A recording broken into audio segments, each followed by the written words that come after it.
Hey guys, Radhe सभी को। Welcome आपका एक और नए वीडियो में, जो कि रहने वाली है second part of first chapter, जिसमें आज अपना टॉपिक रहेगा state of agriculture sector on the eve of independence. हम अपनी जो अर्थव्यवस्था है उसकी स्थिति पढ़ रहे हैं कि ये जब हमारा देश आज़ाद हुआ, जब हमें हमारे देश इंडिपेंडेंस मिली, तो उस वक्त क्या सिचुएशन थी हमारे देश की, हमारी इकोनॉमी की क्या कंडीशन थी। तो हम वो पढ़ रहे हैं। हमने ऑल ओवर फीचर्स तो जाने, अब हम जानेंगे स्पेसिफिक कि भैया एग्रीकल्चर सेक्टर कैसा था हमारा उस टाइम पे। तो जो फर्स्ट टॉपिक है, फर्स्ट जो हेडिंग हमारी, वो है लो प्रोडक्शन एंड लो प्रोडक्टिविटी। इसका मतलब कि टोटल प्रोडक्शन में, एक तो टोटल प्रोडक्शन भी कम था उस वक्त। दूसरा, जो टोटल प्रोडक्टिविटी यानी कि पर हेक्टेयर, मतलब कि प्रति एकड़ कितनी हम जो प्रोडक्शन करते हैं उसको हम पर हेक्टेयर बोलते हैं। इसका मतलब जो टोटल प्रोडक्शन था वो भी कम था, पर हेक्टेयर जो निकल रहा था वो भी हमारा क्या था, कम था। ठीक है।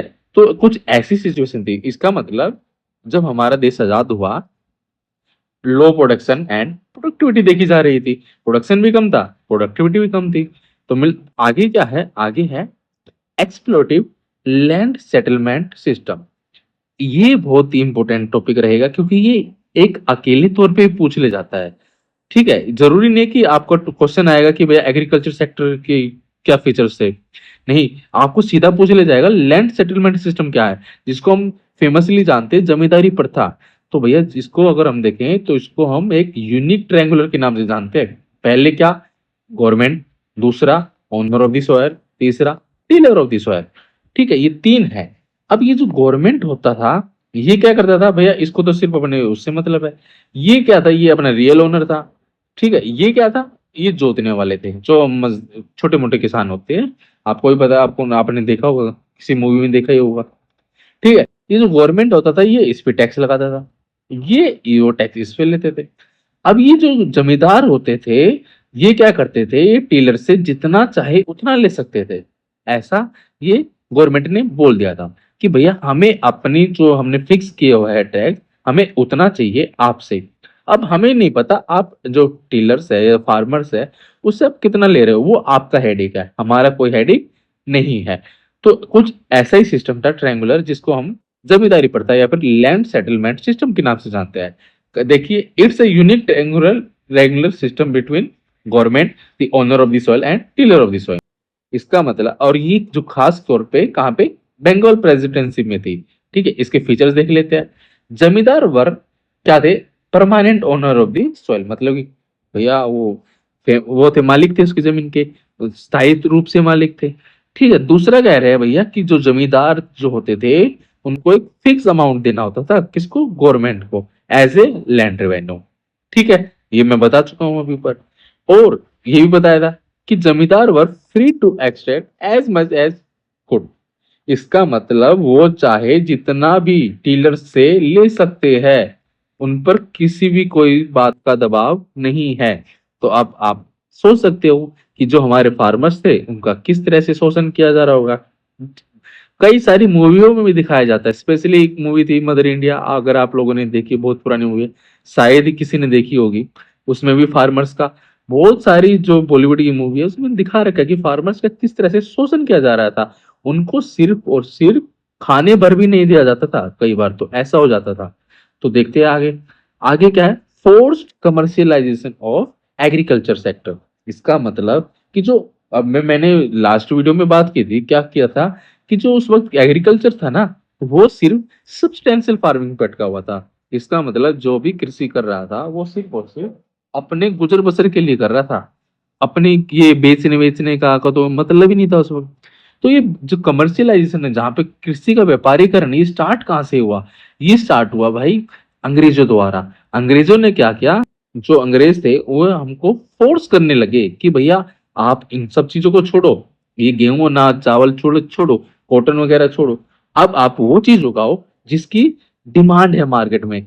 डिमांड मतलब कि जो बाजार में बिके, उस चीज को अपनाओ। ठीक है, तो ब्रिटिश ने क्या किया, ब्रिटिश ने बोला कि भैया हम आपको क्या करेंगे, उन्होंने क्या किया, एडवांस भी दिया, पैसे भी दिए।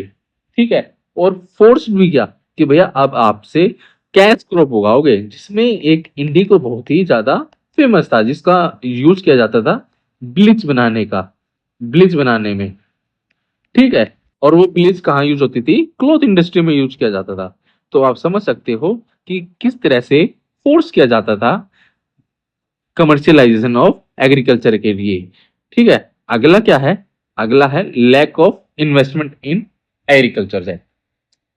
इसमें क्या था, जो एग्रीकल्चर सेक्टर थे उसमें क्या लैक ऑफ इन्वेस्टमेंट थी, मतलब कि उसमें कोई निवेश ही नहीं करना चाहता। अब निवेश सीधी सी बात है, गवर्नमेंट क्यों ही करेगा, क्योंकि उसको तो फिक्स अमाउंट ऑफ मिल रहा था। जमींदार क्यों करेगा? जमींदार की तो जमीन है, बेचने वाला करेगा। तो उसमें क्या था भैया, जो फार्मर्स होते थे उनके पास जो बचता था छोटा मोटा, वो वहीं से या फिर दोबारा से लोन लेके या फिर दोबारा से पैसे लेके क्रेडिट लेके वो फिर से खेती करते थे।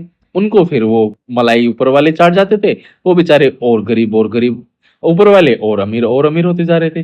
तो और ऊपर से कोई भी किसी भी तरह की इन्वेस्टमेंट नहीं, नहीं तो पानी को समस्या, पानी कृषि के लिए हमें रेन वाटरफॉल पे लगे हुए थे, ना तो उन्होंने ट्यूबवेल लगाया हुआ, ना कोई हार्वेस्टिंग लगाई हुई। ऐसी कोई भी इन्वेस्टमेंट जो हम आज के टाइम पर देखते हैं उस वक्त बिल्कुल भी नहीं थी। इस वक्त क्या था, उस वक्त टोटल रेनफॉल और फार्मर जो अपनी मेहनत कर रहा था उस पे लगे हुए थे, ठीक है। जिसकी वजह से क्या हो रहा था, गल्फ बनती जा रही थी। गल्फ मतलब खाड़ी बन गई थी, किसमें? जमींदार और फार्मर्स में। जो जमींदार थे वो और अमीर होते जा रहे थे, जो फार्मर्स थे वो और गरीब होते जा रहे थे। क्यों हो जा रहे थे? क्योंकि वो ना तो उनकी इनकम बढ़ा रहे थे, ना उसमें कोई इन्वेस्टमेंट कर रहे थे ताकि उनकी थोड़ी सी इनकम जनरेट हो जाए ज्यादा। ऐसी भी कोई भी इंटेंशन उनकी थी नहीं, जिससे क्या हो रहे थे, जो टेलर्स हो रहे थे उनको सिर्फ और सिर्फ खाने योग्य मिल पा रहा था। कई बार तो उनको उतना भी नहीं मिल पाता था। जो अमीर थे वो अमीर होते जा रहे थे, जो गरीब थे वो गरीब होते जा रहे थे। और जो अगला जो रीजन रहा एग्रीकल्चर के खराब होने का, वो रहा स्मॉल और फ्रेगमेंटेड होल्डिंग। मतलब कि जितनी भी जमीन फार्मर्स के पास होती थी वो क्या होती थी, एक टुकड़ा यहाँ पे है, एक टुकड़ा यहाँ पे दे दिया, एक टुकड़ा यहाँ पे दे दिया लैंड का, एक टुकड़ा यहाँ पे दे दिया। अब आप एक बात बताओ, एक इंसान कहाँ कहाँ कृषि करेगा, कहाँ कहाँ का अपने इन्वेस्टमेंट लगाएगा, कहाँ कहाँ अपना आउटपुट लगाएगा, ठीक है। इससे क्या हुआ, इससे उसका टाइम भी बटा, ठीक है, ध्यान भी भटकेगा। और जो कॉस्ट है आउटपुट की मान लो एक ट्रैक्टर यहाँ पे लग रहा है, अगर मान लो एक ही साथ चाहिए तो यहाँ पे भी चाहिए होगा, ठीक है। सपोज कर रहे हैं भैया, तो इसमें क्या होगा, इससे हमारी जो कॉस्ट थी, जो हमारी लागत थी, वो क्या हो रही थी, बढ़ रही थी। क्यों बढ़ रही थी? क्योंकि जो छोटे छोटे लैंड थे वो इधर उधर थे। तो अगर एक जगह होती तो शायद ही प्रोडक्शन भी बढ़ जाता, और जो कि बढ़ना भी चाहिए था, ठीक है। तो उस वक्त एक रीजन ये भी रहा कि स्मॉल लैंड थे, और क्या थे, फ्रेगमेंटेड, चित्र भीतर थे, कोई यहाँ पे था कोई यहाँ पे था, जिसकी वजह से जो हमारे एग्रीकल्चर सेक्टर था वो खराब था। और अगला जो हेडिंग है वो है सब्सटेंस आउटलुक।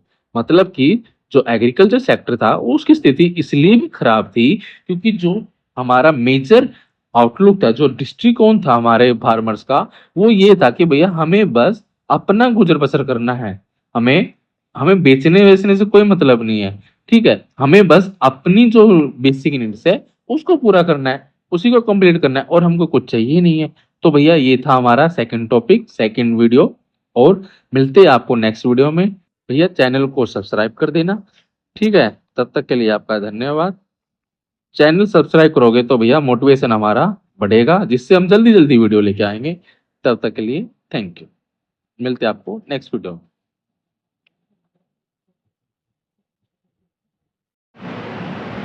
Hey guys,